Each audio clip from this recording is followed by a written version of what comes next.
All right, I'm back with the lessons I learned from my real estate job. All right, lessons I learned, starting with number one. Clearly communicate your terms and conditions. So what that means is make sure your client knows how much you want them to pay you and how many pictures you're going to give them. If you're going to edit the pictures, make sure you tell them everything that you're going to do with the pictures and when you're going to do it. And if you can't get to it within 24 hours, give them like a time frame that they're going to have the pictures. Just try and think of everything you can tell your client that will ensure that nothing is misunderstood. This will help if you don't get paid by the client and you have to file a report with, say, a small claims court or the U.S. Department of Labor. That way you can say, I told my client that I wanted paid whatever, however much, and I wanted them to pay it before I sent them the non-watermarked pictures, etc. So make sure you clearly communicate your intentions to your client. Number two, know who you're working for.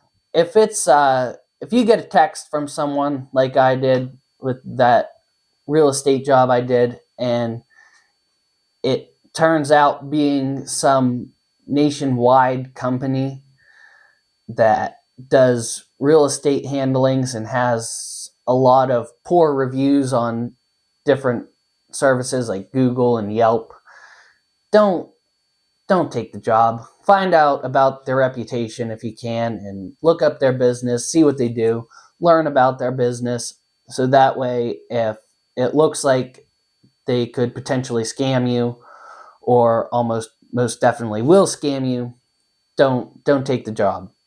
So know who you're working for.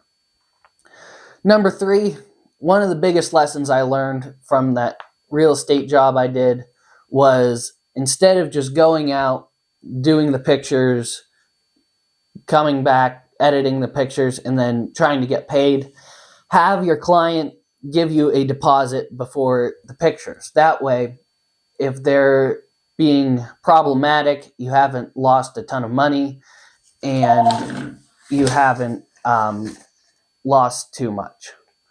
Sorry, the phone was ringing for a second there. Number four, do not release the unwatermarked photos before you get paid. Completely paid, not just the deposit. You need to get paid before you hand over the pictures, especially if you're not getting paid in person. Because otherwise they can just take your pictures and run away and never contact you again. So this obvious protects you from not getting the full amount of money you asked for.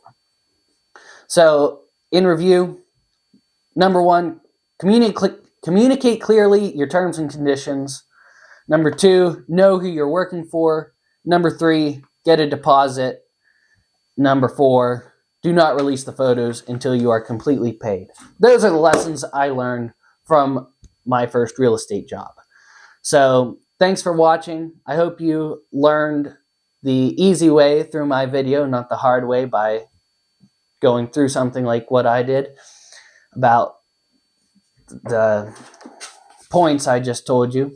And please comment your thoughts about this and share any stories if this has happened to you and what did you do. Like, comment, subscribe. Thanks for watching.